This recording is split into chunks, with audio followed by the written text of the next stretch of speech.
भारत में कभी नहीं आते। अब और एक तीसरा तर्क है जो भारत सरकार हमें हमेशा देती रहती है। भारत सरकार का ये कहना है कि विदेशी कंपनी आती है तो हाई टेक आता है, इस देश में टेक्नोलॉजी आती है, और टेक्नोलॉजी आएगी तो देश को तरक्की होगी, विकास होगा। तो तकनीकी लाने के लिए विदेशी कंपनियों को बुलाया जाता है। जो विदेशी कंपनियां भारत में आकर व्यापार करती हैं, उनके जो समझौते हैं भारत सरकार से, तो उसमें तकनीकी किस तरह की आती है वो जानने के लिए हम लोगों ने जब दस्तावेज देखे तो मामला बिल्कुल उल्टा नजर आया, चित्र दूसरा ही नजर आया। पता ये चला कि 90% से ज्यादा विदेशी कंपनियां कोई तकनीकी लेके आती ही नहीं। तो आप बोलेंगे वो क्या करते हैं? वो शून्य तकनीकी के क्षेत्र में व्यापार शुरू करते हैं और उद्योग लगाते हैं। जैसे मैं आपको बताऊं, साबुन बनाने का काम है, ये शून्य तकनीकी का काम है। इसमें विदेशी कंपनियां घुस गई हैं भारत में और खूब तरह के साबुन बना बना के बाजार में बेच रहे हैं। साबुन बनाना कोई हाईटेक काम नहीं है, उच्च तकनीकी का काम नहीं है। उसमें विदेशी कंपनियां घुसी हुई हैं जिनकी संख्या कम से कम 50 है। हिंदुस्तान लीवर है, प्रॉक्टर एंड गैम्बल है, कोलगेट पामोलिव है, ऐसी 50 से ज्यादा विदेशी कंपनियां साबुन बना के बेच रही हैं, अलग अलग नाम से।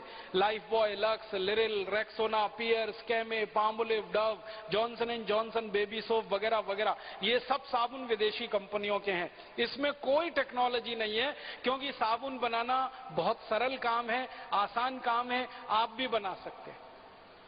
अगर आप चाहें तो आपको 15-20 मिनट से आधा घंटे के अंदर साबुन बनाना सिखाया जा सकता है। कोई भी आसानी से अपने घर में साबुन बना सकता है।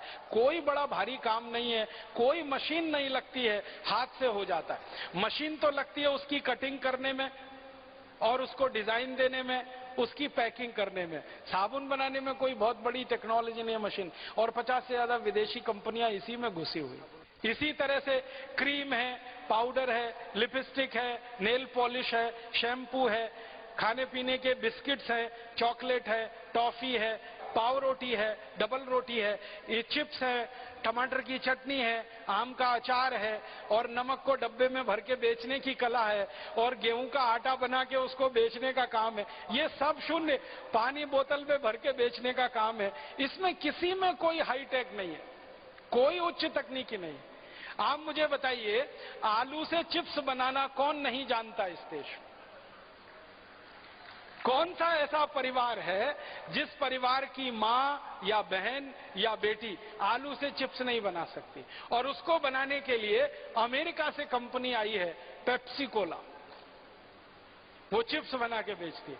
टमाटर से चटनी बनाना ऐसा कौन सा हाईटेक काम है जिसको हमारे घर में कोई नहीं कर सके? और टमाटर की चटनी बनाकर बेचने के लिए हमारे देश में विदेशी कंपनी है। इसी तरह से आम का अचार डालना कौन सी ऐसी खास बात है जिसके लिए विदेशी कंपनी की जरूरत है? मैंने एक बार एक छोटा काम किया था। आंध्र प्रदेश में कितने तरह के आम के अचार डाले जाते हैं उसकी एक सूची बनाई थी। सारे आंध्र प्रदेश में, उत्तर, दक्षिण, पूर्व, पश्चिम में आम के 585 तरह के अचार डाले जाते हैं पूरे आंध्र प्रदेश। अभी आप बताइए, हमारे एक राज्य में 585 तरीके से आम का अचार डाला जाता हो, उस देश में कोई विदेशी कंपनी आके हमको कहे कि देखो हमारा आम का अचार ये हाईटेक आइटम है, ये मूर्खता है और कुछ नहीं। और हमारे आम के अचार में माताएं बहनें पता नहीं क्या उसमें कुशलता और कारीगरी करती हैं कि 20-20 साल तक खराब ही नहीं होता बिना किसी प्रिजर्वेटिव के। विदेशी कंपनियों को तो 20 किस्म के केमिकल डालकर उसको प्रिजर्व करना पड़ता है, सुरक्षित रखना पड़ता है। हमारी माताएं बहनें तो वो तेल का पता नहीं कैसा कॉम्बिनेशन बनाते हैं और कुछ कुछ मसालों के साथ कि वो 20 साल तक ऐसे ही सुरक्षित रहता है। मैंने आंध्र प्रदेश में एक स्थान है विशाखापट्टनम में, मैं व्याख्यान देने गया था 3 साल पहले। तो जिस सज्जन के घर में मैंने खाना खाया था उन्होंने 20 साल पुराना आम का अचार मुझे खिलाया था।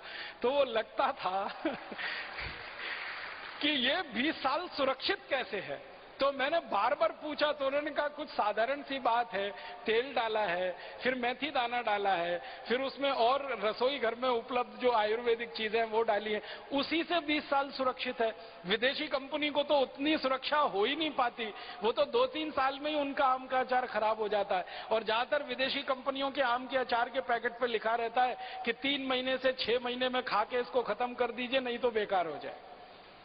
कौन सी टेक्नोलॉजी उनके पास है जो आम का अचार बेच रहे हैं, या बोतल में पानी भर के यहां बेच रहे हैं, या जूते चप्पल बनाकर बेच रहे हैं, या डबल रोटी पाव रोटी बनाकर, या बिस्किट बनाकर, या ट्रॉफी चॉकलेट बनाकर। ये सब शून्य तकनीकी के सामान है, इनमें कोई हाई टेक्नोलॉजी नहीं है। और 90% से ज्यादा विदेशी कंपनियां इसी क्षेत्र में घुसी हुई हैं, उत्पादन और व्यापार।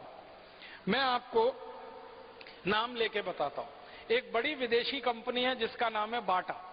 बाटा की मैंने सभी बैलेंस शीट देखी जो भारत सरकार के साथ इन्होंने हस्ताक्षर किए हैं, इनके जो एमओयूज हैं, उनमें इन्होंने जो टेक्नोलॉजी लाने की बात कही है वो क्या, जूते बनाने की टेक्नोलॉजी, मोजा, मोजा आप समझते हैं जूते के अंदर आप पाँव में पहनते हैं उसको बनाने का, कपड़े बनाना हमको नहीं आता क्या, हजारों साल से भारत कपड़े का उत्पादन कर रहा है, दूसरों को दे रहा है, तो वो कहते हैं हम कपड़े बना कर देंगे, चमड़े के थैले, चमड़े के पर्स, वॉलेट वगैरह आदि आदि, तो ये बाटा कंपनी बनाती है। इसमें एक भी सामान हाईटेक नहीं है। इसी तरह से एक कंपनी है ब्रुक बॉन्ड, जो ब्रिटिश कंपनी है, इन्होंने बोला कि हम हाईटेक हिंदुस्तान में लाएंगे। कुछ नहीं है, चाय को डब्बे में पैक करके भारत में बेच रहे हैं, कोई उसमें टेक्नोलॉजी नहीं। चाय भारत के खेतों में पैदा हो रही है, हमारे किसान उसे पैदा कर रहे हैं, उसको तोड़ने का काम हमारे मजदूर कर रहे हैं, सुखाने का काम मजदूर कर रहे हैं, बस उस चाय को वो खरीद के डब्बा बंद करके भारत में बेच रहे हैं। इसमें कौन सी टेक्नोलॉजी है? डब्बा बनाना कोई हाईटेक आइटम थोड़ी होता है, और डब्बा बना के उसमें चाय पैक करना कोई हाईटेक बात थोड़ी होती है। एक कंपनी है कैडबरीज, वो चॉकलेट बनाती है, बिस्किट बनाती है और आइसक्रीम बनाती है। ये तीनों जीरो टेक्नोलॉजी के आइटम है। फिर एक कंपनी है कॉलगेट पामोलिव, ये टूथपेस्ट बनाती है, टूथब्रश बनाती है, टूथ पाउडर है, साबुन है, शेविंग क्रीम है, ये सब जीरो टेक्नोलॉजी के आइटम है। फिर एक अमेरिकन कंपनी है कॉर्न प्रोडक्ट्स, वो भारत में दही बना के बेचती है। अब बताओ, दही बना के विदेशी कंपनी बेचे और वो कहें ये हाईटेक आइटम है। हम में से किसको नहीं आता दही बनाना? और हमारा दही तो विदेशी कंपनी से अच्छा होता है। विदेशी कंपनी का दही कैसा होता है? आप में से कभी कोई अमेरिका अगर गए हो या यूरोप गए हो तो वहां दही के लिए पाउडर आता है, उस पाउडर को पानी में घोल के पी जाते हैं। ना वो दही होता है, ना ताक होती है, ना मज्जिगे होता है, ना दही होता है, ना तक्रम होता, ना दही होता, वो बीच की कोई चीज होती है, उसमें कुछ भी मजा नहीं आता पीने में। वो उनका दही है, उसको वो यहाँ लाके बेच रहे हैं और हमारे कुछ पढ़े लिखे मूर्ख लोग खरीद रहे हैं। इसमें मुझे अफसोस होता है। दही बेच रहे हैं और भारत के लोग जो सालों साल से, हजारों साल से दही बनाने वाले लोग, श्री कृष्ण के देश के लोग तो दही वाले ही होंगे ना। श्री कृष्ण की तो सारी कहानी दही से शुरू होती है। अब श्री कृष्ण के देश के लोग दही बनाने के लिए विदेशी कंपनी को बुलाएं, तो ये तो श्री कृष्ण का अपमान है। हमारी सरकार को इतनी भी समझ और अकल नहीं। एक कंपनी है हमारे देश में, वो सौंदर्य प्रसाधन की चीजें बेचती है, ड्यूफार उसका नाम है, कोई उसमें हाईटेक नहीं है। इसी तरह से फिस्कर्स है, फन स्कूल है, जर्नल इलेक्ट्रिक है, जॉफ्री मैनर्स है, ग्लेक्सको है, गॉडफ्रे फिलिप्स है। ऐसी हमारे देश में एक दो नहीं हजारों कंपनियां हैं जिनकी लिस्ट है पूरी, जो शून्य तकनीकी के सामान ही बनाकर बेच रही हैं, कोई हाईटेक सामान नहीं। 10% कंपनियां ऐसी हैं विदेशों की जो भारतीय कंपनियों से कुछ समझौते करके थोड़ा बहुत टेक्नोलॉजी के सामान बनाती हैं। जैसे कार बनाने वाली कुछ कंपनियां हैं, मोटर बनाने वाली, बस बनाने वाली कंपनियां हैं। एक है ना अशोक लीलैंड, तो अशोक तो भारत की कंपनी है, लीलैंड तो ब्रिटेन की कंपनी है। इसी तरह से आपने मोटर में देखा होगा मारुति सुजुकी, अब तो वो पूरी विदेशी हो गई, पहले आधा आधा था। फिर इसी तरह से महिंद्रा की एक गाड़ी आई है, उन्होंने एक विदेशी कोलैबोरेशन में लाई है। मोटरसाइकिल में यामाहा सुजुकी है, फिर हीरो होंडा है। तो इसमें कुछ टेक्नोलॉजी वो लाते हैं, वो 10% का हिस्सा है, और उसमें भी वो भारत में कुछ नहीं बनाते हैं, ध्यान रखिए। वहां से बना बनाया इंजन लेके आते हैं, भारत में सिर्फ उसको फिट करके बेचते हैं। जब इन कंपनियों को ये कहा जाता है कि इंजन भारत में बनाओ, तो वो कहते हैं वो नहीं बनाएंगे, क्योंकि वो बनाएंगे तो रोजगार भारत के लोगों को मिलेगा, उनको रोजगार अपने देश के लोगों को देना है। तो जैसे मोटरसाइकिल वगैरह का इंजन सीधे इंपोर्ट करके आता है, इसी तरह से बड़ी बड़ी कारों के इंजन विदेशों से सीधे इंपोर्ट होके आते हैं, ट्रकों के इंजन सीधे इंपोर्ट होके आते हैं, बसों के इंजन इंपोर्ट होके आते हैं। भारत में तो सिर्फ फिट करके उसको बेचना शुरू कर देते हैं। तो टेक्नोलॉजी में कुछ 10% हिस्सा है जहां पर वो कोलैबोरेशन में काम करते हैं, लेकिन वहां भी वो टेक्नोलॉजी ट्रांसफर नहीं करते हैं, अपने देश से बनी बनाई मशीनें लाकर भारत में फिट करके बेचते। और एक हिस्सा है भारत का जो सबसे महत्व का हिस्सा है, जिसको हाईटेक कहा जाता है, उच्च तकनीकी कहा जाता है, उसमें कभी कोई विदेशी कंपनी इस देश में नहीं आती। मैं आपको नाम लेके बताऊं, सैटेलाइट बनाना हाई टेक्नोलॉजी का काम है, बहुत कठिन टेक्नोलॉजी होती है, बहुत क्लिष्ट टेक्नोलॉजी होती है, बहुत कॉम्प्लिकेटेड होती है। सैटेलाइट बनाना आसान काम नहीं है, लेकिन सैटेलाइट बनाने के लिए आज तक इस देश में कोई विदेशी कंपनी नहीं आई। आपको सुनकर हैरानी होगी, भारत देश ने अपना सबसे पहला सैटेलाइट 1975 के साल में छोड़ा था, जिसका नाम था आर्यभट्ट। तो आर्यभट्ट 1975 में हमने अंतरिक्ष में छोड़ा, और उसके बाद हमारे 20 सैटेलाइट अंतरिक्ष में गए हैं, और अभी लेटेस्ट हम तो दूसरे देशों के सैटेलाइट भी अंतरिक्ष में छोड़ने लगे हैं। इतनी तकनीकी का विकास इस देश में हुआ है, ये संपूर्ण स्वदेशी पद्धति से हुआ है, स्वदेशी के सिद्धांत पर हुआ है, और स्वदेशी आंदोलन की भावना के आधार पर हुआ है। इसमें वैज्ञानिकों ने काम किया है, वो स्वदेशी, इसमें जो तकनीकी इस्तेमाल हुई है वो स्वदेशी, इसमें जो कच्चा माल इस्तेमाल हुआ है वो स्वदेशी, इसमें जो टेक्नीशियन लगे हैं, जो मैकेनिक लोग लगे हैं, वो सब स्वदेशी। इनको छोड़ने के लिए अंतरिक्ष में जो काम हुआ है वो भी हमारी प्रयोगशालाएं स्वदेशी, इनके नियंत्रण का काम होता है वो भी प्रयोगशालाएं स्वदेशी। तो ये सारा कुछ स्वदेशी के सिद्धांत पर आधारित है सैटेलाइट के क्षेत्र में हमारा काम। और आपको मालूम है, अब सैटेलाइट छोड़ने के क्षेत्र में भारत अमेरिका, चीन, फ्रांस, ब्रिटेन के बाद 5वें नंबर का देश हो गया है। एक जमाने में ये देश हमको चिढ़ाया करते थे कि भारत का सैटेलाइट ने देश में से छोड़ने की अनुमति नहीं देते थे। बहुत बार ऐसा होता था कि हम सैटेलाइट बनाते थे, दूसरे देशों से छोड़ने के लिए जाते थे, लेकिन वो नहीं मानते थे। अब तो हमने अपने देश में ऐसे स्टेशन विकसित किए हैं। श्रीहरिकोटा ऐसा ही इस देश का बड़ा विशेष केंद्र है, जहां से हम अंतरिक्ष में रॉकेट छोड़ते हैं, सैटेलाइट लेके जाते हैं, और दूसरे देशों के सैटेलाइट भी हमारे रॉकेट लॉन्चर से हम छोड़कर आते हैं।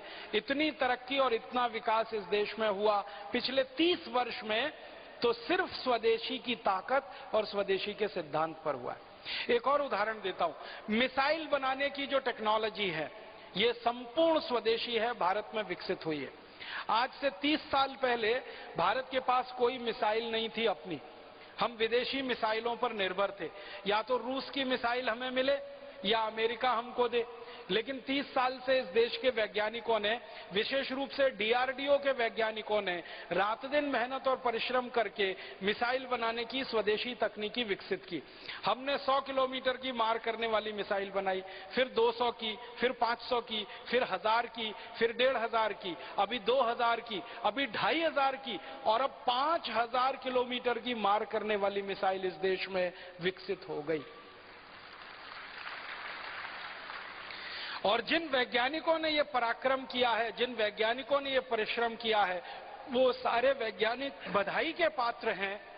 उनका हम सबको बहुत सम्मान करना चाहिए कि विदेशों से बिना एक पैसे की तकनीकी लिए हुए संपूर्ण स्वदेशी और भारतीय तकनीकी पद्धति से उन्होंने मिसाइलें बनाकर दुनिया के सामने एक आदर्श प्रस्तुत किया।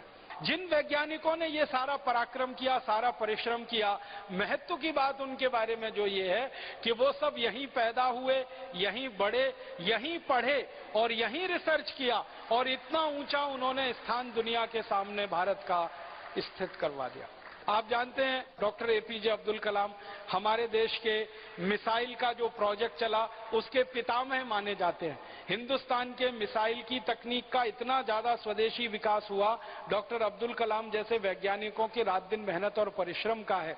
और इन डॉक्टर अब्दुल कलाम को जब एक बार पूछा गया कि आप इतने महान वैज्ञानिक बन गए, इतनी ऊंची तरक्की आपने कर ली और इतना ज्यादा आप हमारे देश के वैज्ञानिकों से और विदेशी वैज्ञानिकों के समकक्ष आ गए, आप इसमें सबसे बड़ा योगदान किसका मानते हैं? तो उन्होंने उत्तर दिया था कि मेरी पढ़ाई मातृभाषा में हुई है, इसलिए मैं इतना ऊंचा वैज्ञानिक बन सका। आपको मालूम है डॉक्टर एपीजे अब्दुल कलाम की पूरी पढ़ाई तमिल में हुई। 12वीं तक वो तमिल में पढ़े। उसके बाद उन्होंने थोड़ा बहुत अंग्रेजी सीखकर अपने आप को अंग्रेजी में भी दक्ष बना लिया, लेकिन मूल भाषा जो उनकी पढ़ाई की है वो तमिल है। और हिंदुस्तान के स्वदेशी मिसाइल बनाने के प्रोजेक्ट में जितने वैज्ञानिक हैं उनकी मूल भाषा मलयालम है, मूल भाषा तेलुगु है, मूल भाषा कन्नड़ है, मूल भाषा बांग्ला है, मूल भाषा हिंदी है, या मूल भाषा मराठी है या गुजराती है। हमारी मातृभाषाओं में पढ़कर निकले जो वैज्ञानिक हैं उन्होंने स्वदेशी तकनीकी का विकास किया है और उन्होंने इस देश को सम्मान दिलाया है। जो विदेशों से पढ़कर वैज्ञानिक भारत में आए हैं उन्होंने हिंदुस्तान की तकनीक का विकास करने में कोई खास योगदान नहीं दिया है जितना भारतीय वैज्ञानिकों का योगदान है। और एक तीसरा उदाहरण देता हूं। आज से 50 साल पहले तक सारी दुनिया भारत का नाम लेके चिढ़ाती थी कि भारत के पास कोई परमाणु बम नहीं और परमाणु बम हो भी नहीं सकता है। भारत के एक वैज्ञानिक को यह बात तीर की तरह से चुभती थी। उनका नाम था डॉक्टर भाभा, होमी जहांगीर भाभा। उनको यह तीर की तरह से चुभती थी कि भारत क्यों नहीं परमाणु बम बना सकता, दुनिया के वैज्ञानिक कर सकते हैं तो हम क्यों नहीं ये काम कर सकते। और उन्होंने सपना देखा और उनके सपने में दूसरे वैज्ञानिक एक एक करके शामिल हुए और वो वैज्ञानिकों के परिश्रम पराक्रम का कमाल देखो, उनके अभिक्रम का कमाल देखो कि भारत ने सारी दुनिया के सामने सिद्ध कर दिया कि हम परमाणु बम भी बना सकते हैं और जरूरत पड़ने पर उसका परीक्षण भी कर सकते हैं। और परीक्षण हमने कर दिया। आप जानते हैं सबसे पहला परीक्षण 1974 में किया श्रीमती गांधी के समय में, और उसके बाद 3 परीक्षण उसके बाद हमने किए और हमने ये परमाणु परीक्षण करके सिद्ध कर दिया कि अमेरिका या फिर फ्रांस या तो फिर ब्रिटेन या तो फिर रूस या तो फिर चीन जैसे देशों के पास जो परमाणु हथियार हो सकते हैं वो भारत के देश के पास भी परमाणु हथियार हो सकते हैं। और परमाणु हथियार हैं हमारे पास, ये वैज्ञानिकों ने बनाकर दुनिया के सामने सिद्ध किया। इतना ही नहीं, उन परमाणु हथियारों को हम मिसाइलों पर लगाकर अंतरिक्ष में लेके जा सकते हैं और जरूरत पड़ने पर उनका अंतरिक्ष में उपयोग कर सकते हैं। ये सिद्धि भी हमारे वैज्ञानिकों ने अभी हासिल कर ली है और ये भी संपूर्ण स्वदेशी की ताकत पर हुआ है, संपूर्ण स्वदेशी के आग्रह पर हुआ है। और अब तो आपको एक खुशी की बात बताता हूं। अभी तक भारत के बारे में थोड़े दिनों से ये बात चल रही थी कि भारत के पास परमाणु बम है, बहुत अच्छा है, भारत अपने परमाणु बम का उपयोग अंतरिक्ष में कर सकता है, इसकी क्षमता का अंदाजा भी दुनिया के देशों को लगा। लेकिन कुछ 10 साल से भारत के बारे में दुनिया के देश ये कहा करते थे कि पानी के अंदर परमाणु बम का इस्तेमाल कर सके भारत की अभी ये क्षमता नहीं विकसित हुई है। लेकिन अभी इसी साल भारत के वैज्ञानिकों ने एक परमाणु पनडुब्बी बना के सारी दुनिया को दिखा दिया कि पानी के अंदर अरिहंत नाम की पनडुब्बी जो इस देश ने बनाई है संपूर्ण स्वदेशी है, 100% स्वदेशी है और वो पानी के अंदर जाकर परमाणु हथियार का हमला कर सकती है, किसी भी दुश्मन को नेस्तनाबूद कर सकती है। दुनिया में ये क्षमता सिर्फ 3 देशों के पास है, या तो अमेरिका के पास है, या तो चाइना के पास है और या तो फ्रांस के पास है। लेकिन अब भारत के पास भी ये क्षमता आ गई है कि पानी के नीचे 100 मील तक नीचे जाकर हमारी पनडुब्बी परमाणु हथियार का उपयोग कर सकती है अगर जरूरत पड़े तो पनडुब्बी में परमाणु हथियार लगा के हमें कोई विकास करना पड़ा, या रॉकेट पर परमाणु हथियार लगा के हमें कोई विकास करना पड़ा, या धरती पर परमाणु बमों का विकास करने के लिए परीक्षण करना पड़ा, ये सारी विधा का प्रयोग स्वदेशी वैज्ञानिकों ने किया, स्वदेशी तकनीकी से किया, स्वदेशी आग्रह के आधार पर किया और स्वदेशी गौरव को सारी दुनिया में प्रतिस्थापित किया। ये हाईटेक चीजें होती हैं। मिसाइल बनाने का काम, सैटेलाइट बनाने का काम, परमाणु बम बनाने का काम, पनडुब्बी बनाने का काम, जलयान बनाने का काम, जलपोत बनाने का काम, टैंक बनाने का काम, टैंकर बनाने का काम, तोप बनाने का काम, बंदूकें बनाने का काम, राइफल बनाने का काम, गोला बारूद बनाने का काम, ये सब चीजें हाईटेक होती हैं और इन सब चीजों में हम बहुत आगे बढ़ चुके हैं स्वदेशी के रास्ते पर। और एक चीज याद आती है मुझे कि हमने तो स्वदेशी के रास्ते पर चलकर सुपर कंप्यूटर भी बना लिया और सारी दुनिया को दिखा दिया। आपको मालूम है एक पुरानी कहानी, हमारे देश के एक प्रधानमंत्री थे श्री राजीव गांधी। वो जब प्रधानमंत्री बने तो अमेरिका की यात्रा पर गए। अमेरिका के राष्ट्रपति के सामने उन्होंने एक निवेदन किया कि हमको अमेरिका से एक सुपर कंप्यूटर दे दीजिए। अमेरिका के राष्ट्रपति ने साफ साफ मना कर दिया कि हम किसी को अपना सुपर कंप्यूटर नहीं बेचते। श्री राजीव गांधी भारत वापस आए और बहुत परेशान थे, बहुत मायूस थे, बहुत निराश थे कि भारत को सुपर कंप्यूटर की जरूरत है और विदेश में से कोई देने को तैयार नहीं। श्री राजीव गांधी ने रूस के साथ संपर्क किया। रूस के राष्ट्रपति ने कहा कि ठीक है, हम देखेंगे, सोचेंगे, देंगे। फिर एक दिन पता चला रूस के राष्ट्रपति ने भी मना कर दिया। उन्होंने कहा हम भी आपको सुपर कंप्यूटर नहीं देंगे। फिर 2-3 देशों से और संपर्क हुआ, उन्होंने भी बोल दिया नहीं देंगे। अब क्या किया जाए और कैसे किया जाए? तो भारत के कुछ स्वदेशी वैज्ञानिक इस बात के लिए तैयार हुए। उन्होंने कहा कि हम कोई भी देश की मदद के बिना सुपर कंप्यूटर बनाएंगे और सारी दुनिया को दिखाएंगे कि कोई हमको दे या ना दे, हम सुपर कंप्यूटर अपना खुद बनाएंगे। ऐसे एक वैज्ञानिक हैं जिनका नाम है डॉक्टर विजय भटकर। पुणे में रहते हैं, मूलतः मराठी हैं। 12वीं तक की उनकी पढ़ाई मराठी मातृभाषा के माध्यम से हुई है। स्वदेशाभिमान, देशाभिमान उनमें जबरदस्त है। जैसे हम सब स्वदेशी के अभिमान के चाहक हैं, ऐसे ही वो भी स्वदेशी अभियान के बहुत बड़े चाहक हैं। उन्होंने संकल्प लिया और श्री राजीव गांधी को कहा कि आप थोड़ा समय दीजिए, थोड़े पैसे दीजिए, हम आपको सुपर कंप्यूटर बनाकर देंगे। श्री राजीव गांधी ने उनको एक प्रोजेक्ट दिया, थोड़े पैसे दिए और उनको कुछ समय दिया गया और वो समय में उन्होंने सुपर कंप्यूटर बनाने का संकल्प ले लिया। आपको सुनकर हैरानी होगी, जितना समय दिया था और जितने पैसे दिए थे, दोनों को बचाते हुए समय से 6 महीने पहले भारत का पहला सुपर कंप्यूटर उन्होंने बना दिया जो सारी दुनिया में सर्वश्रेष्ठ, और उसी का नाम है परम 10,000। ये परम 10,000 भारत का पहला सुपर कंप्यूटर बना और अद्भुत तरीके से बना। सीरीज में सुपर कंप्यूटर दुनिया के देशों ने पहली बार देखा बनते हुए, वो भारत में बना और वो सुपर कंप्यूटर बना। फिर उस टीम ने दूसरा बनाया, फिर तीसरा बनाया और अब हिंदुस्तान ने अभी तक 56 से ज्यादा सुपर कंप्यूटर बनाकर दूसरे देशों को बेच दिए। और कनाडा जैसे देशों ने हमारे सुपर कंप्यूटर खरीदे। अब तो अमेरिका हमारे सुपर कंप्यूटर खरीदने को चाहता है। कारण पता है क्या है? भारत का सुपर कंप्यूटर अमेरिका से 10 गुना सस्ता है और 100 गुना ज्यादा स्पीड पे काम करता है। कीमत में 10 गुना कम है और सुपर कंप्यूटर की स्पीड अमेरिकन सुपर कंप्यूटर से 100 गुनी ज्यादा है। कीमत भी कम हो, क्वालिटी भी अच्छी हो, ऐसा अद्भुत काम हमारे देश के वैज्ञानिक करके दिखा सकते हैं। तो मेरा ये कहना है, इतने सारे उदाहरण देने के पीछे एक ही कारण है, वो ये कि भारत में तकनीकी का जितना विकास हो रहा है वो सब स्वदेशी के ताकत पर हो रहा है, स्वदेशी के आग्रह से हो रहा है, स्वदेशी गौरव, स्वदेशी अभिमान के साथ हो रहा है। कोई विदेशी कंपनी हमको टेक्नोलॉजी देने नहीं आ रही है और वो कभी आएंगे भी नहीं, क्योंकि जो उनके पास लेटेस्ट टेक्नोलॉजी है उसको लाकर वो कभी भी हमको नहीं देंगे। हाँ, एक चीज हमें ध्यान रखनी है, कोई भी विदेशी कंपनी भारत को आकर अगर टेक्नोलॉजी देगी तो उनकी 20 साल पुरानी टेक्नोलॉजी हमको देगी जो उनके देश में बेकार हो चुकी है, जिसका वो इस्तेमाल नहीं करते हैं, जो उनके लिए फेंकने लायक है, डंप करने लायक है, वही टेक्नोलॉजी वो हमको देंगे। वो कोई लेटेस्ट टेक्नोलॉजी हमको लाकर नहीं देने वाले। अब मैं उदाहरण से बताता हूं। अमेरिका की बहुत सारी कंपनियों ने भारत में एक टेक्नोलॉजी लाई है जो अमेरिका में पिछले 20 साल से बंद हो चुकी है। वो टेक्नोलॉजी जानते हैं क्या है? कीटनाशक बनाने वाली टेक्नोलॉजी, पेस्टिसाइड्स बनाने वाली टेक्नोलॉजी, इंसेक्टिसाइड बनाने वाली टेक्नोलॉजी। मैं नाम लेके बताता हूं। जो कीटनाशक अमेरिका में 20 साल पहले बंद हो चुके हैं बनना और बिकना, और उनके कारखाने उनके यहां बेकार हो गए। 20 साल पहले वो कारखाने चलाते थे और वो कारखाने उन्होंने लगाए थे दूसरे विश्व युद्ध में।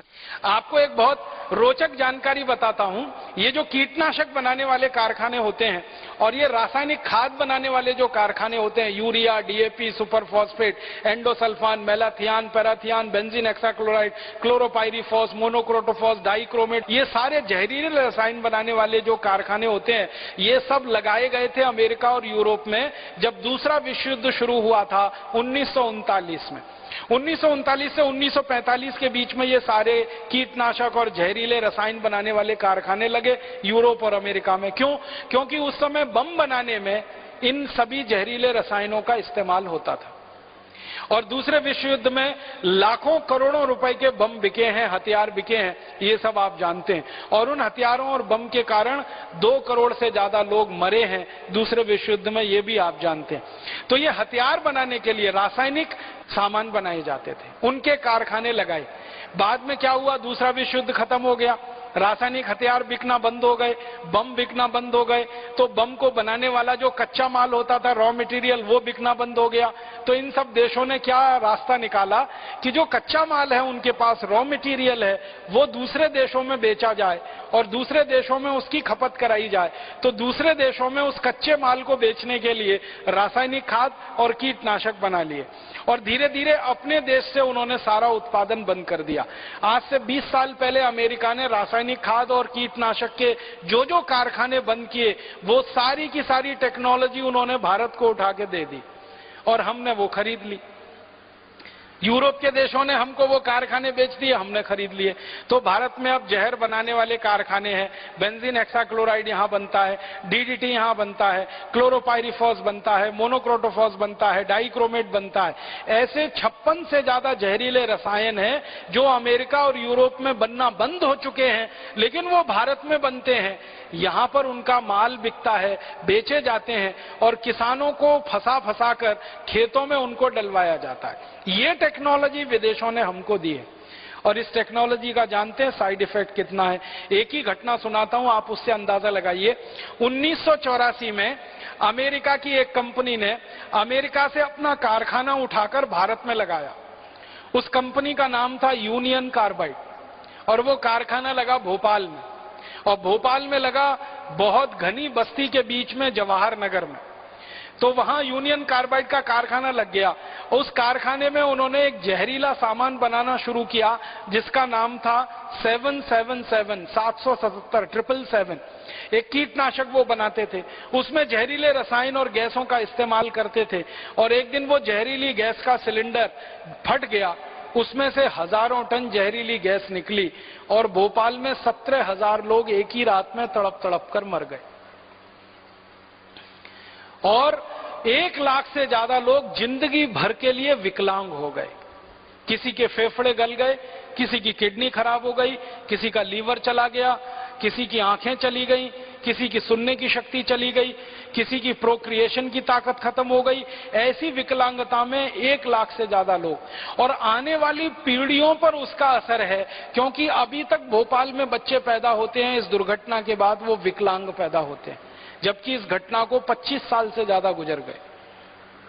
तो ये टेक्नोलॉजी आई हमारे देश में अमेरिका से, जो उनके यहां काम में नहीं आती, रिजेक्ट हो गई है, रिडेंडेंट है, वो टेक्नोलॉजी लाकर उन्होंने भारत में स्थापित की और इतनी बड़ी दुर्घटना हुई। मुझे दुख और अफसोस इस बात का है कि यूनियन कार्बाइड का जो एक कारखाना भोपाल में था जिससे इतनी बड़ी दुर्घटना हुई, ऐसे 56 से ज्यादा कारखाने भारत में अलग अलग स्थानों पर लगे हुए हैं।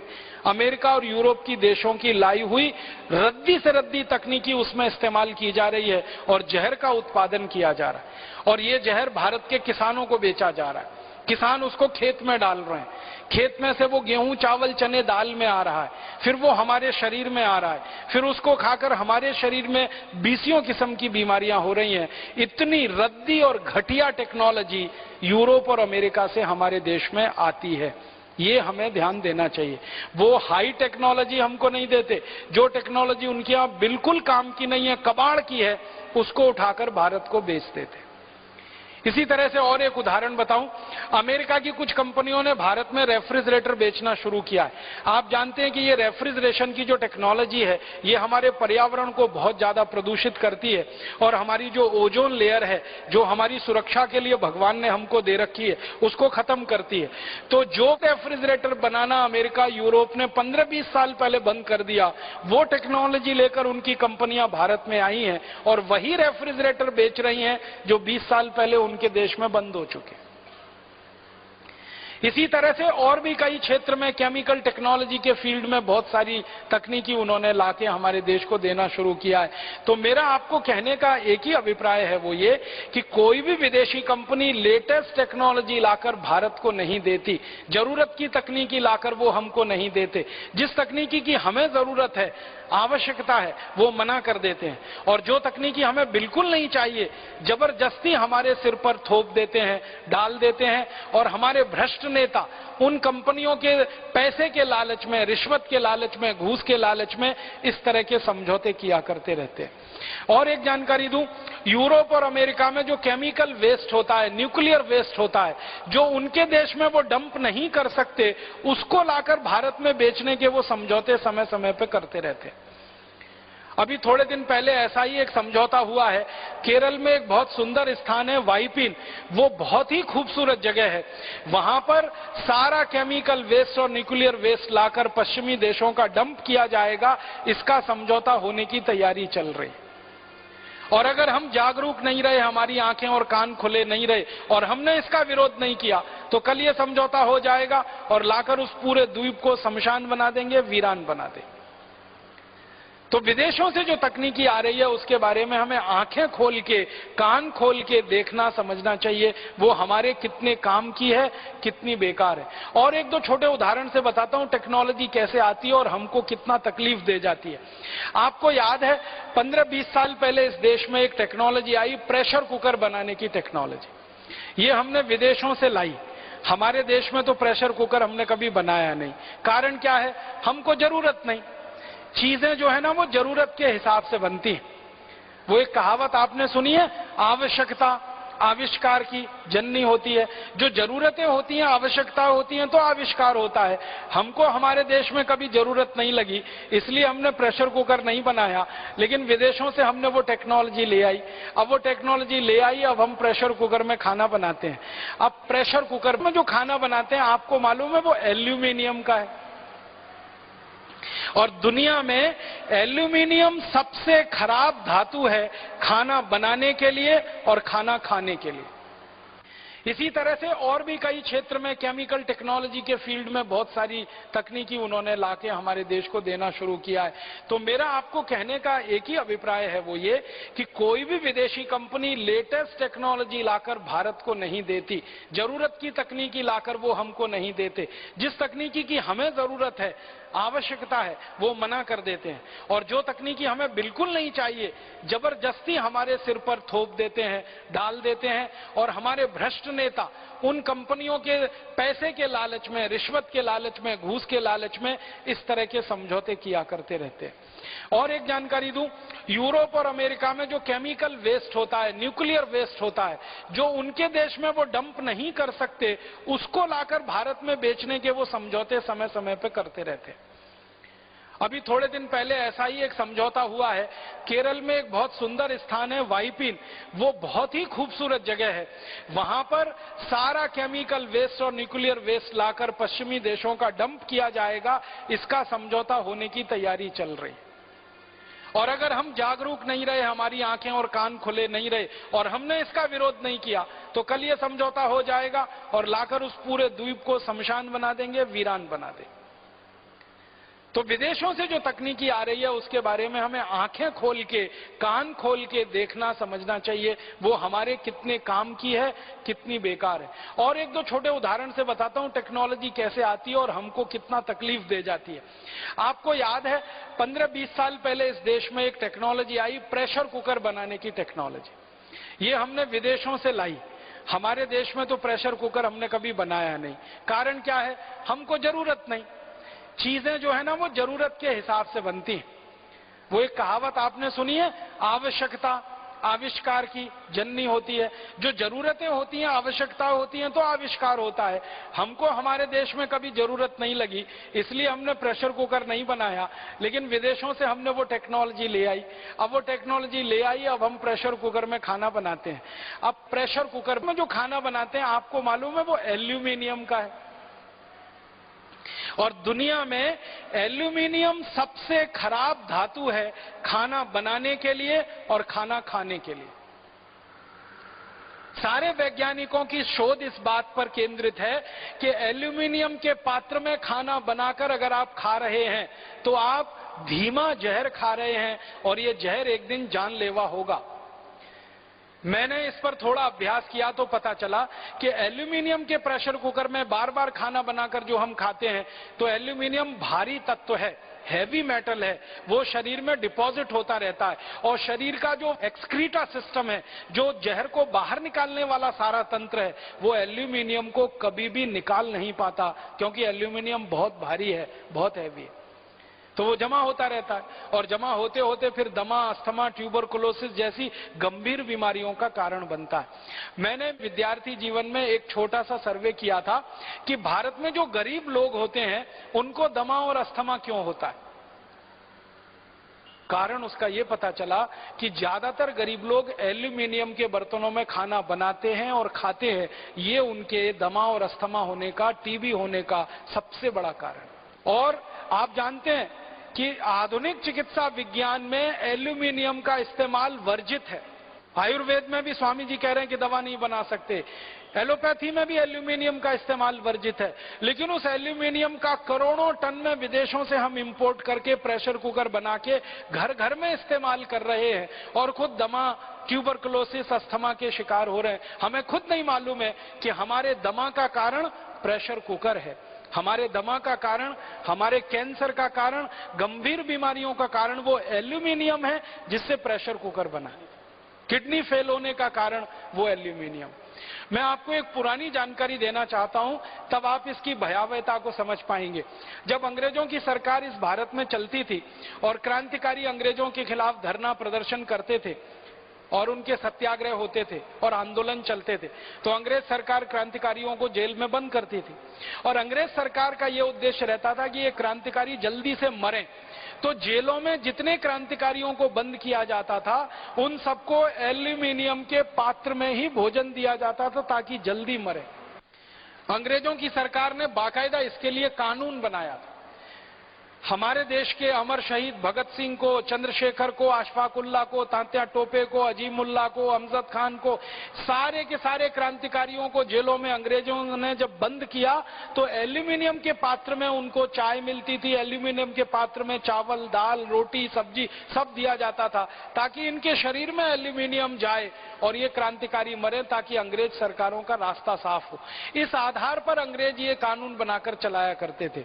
अंग्रेजों के जाने के 63 साल के बाद भी हमारे देश की जेलों में अभी भी कैदियों को एल्यूमिनियम के बर्तनों में ही खाना मिलता है, क्योंकि अंग्रेजों के समय का जेल का कानून अभी तक बदला नहीं गया है। आप सोचिए कि कैदियों को जल्दी मार डालने के लिए अंग्रेज एल्यूमिनियम पात्र में भोजन दिया करते थे और कैदियों की मजबूरी होती थी, क्रांतिवीरों की मजबूरी होती थी उसमें भोजन खाना। लेकिन हमने तो हमारे घर में प्रेशर कुकर लाकर अपनी इच्छा से, अपने शौक से अपने मरने का इंतजाम किया हुआ है। ये है विदेशी टेक्नोलॉजी। अब बहुत लोग मुझे ये कहते हैं कि प्रेशर कुकर में खाना जल्दी बन जाता है इसलिए हम उसका इस्तेमाल करते हैं। ये खाना जल्दी बनना कोई बहुत बड़ी बात नहीं है। मैंने उसका अंदाजा निकाला कि प्रेशर कुकर में दाल बनाएं तो 20 मिनट में बनती है और मिट्टी की हांडी में बनाएं तो ज्यादा से ज्यादा 40 मिनट में बनेगी। 20 मिनट का ही अंतर है, इससे ज्यादा नहीं। और 10 मिनट का अंतर और पड़ेगा सब्जी में। लेकिन मिट्टी की हांडी की जो दाल आप खाएंगे उसका जो स्वाद होगा वो प्रेशर कुकर की दाल में जिंदगी में कभी नहीं मिल सकता। मिट्टी की हांडी में पका हुआ दूध जो पिएंगे उसका जो स्वाद होगा वो किसी एल्यूमिनियम पात्र के दूध में नहीं मिलेगा। मिट्टी की हांडी में जो दही बनाते हैं ना दूध डाल के, उस दही का जो स्वाद होता है वो किसी भी दूसरे पात्र के दही का नहीं होता है। तो स्वाद अच्छा है, क्वालिटी में बहुत अच्छा है, क्योंकि मिट्टी में कैल्शियम है, आयरन है, मैग्नीशियम है, मैग्नीज है, शरीर को काम आने वाले 18 सूक्ष्म पोषक तत्व तो मिट्टी में ही है। उसके पात्र का भोजन किसी भी प्रेशर कुकर के भोजन की तुलना में 100 गुना 1000 गुना अच्छा है। तो मेरा आपको सिर्फ एक ही निवेदन है कहने का, वो ये कि हम इस घटाटोप में फंस गए हैं। विदेशों से तकनीकी आ रही है, इंपोर्टेड टेक्नोलॉजी आ रही है, उसमें कुछ खास दम नहीं है। इसलिए आप इस माया मोह से बाहर निकलिए। कोई टेक्नोलॉजी उनके यहाँ से आती नहीं है। जो टेक्नोलॉजी बनाते हैं वो हम बनाते हैं। विकास करना होता है देश का हम करते हैं, और आगे बढ़ाना होता है तो हम बढ़ाते हैं। विदेशी कंपनियां तो एक ही चीज लेके आती है, जो रद्दी टेक्नोलॉजी उनके यहाँ चल नहीं सकती उसको लाकर यहाँ फेंक दें, और जो वस्तुएं उनके यहाँ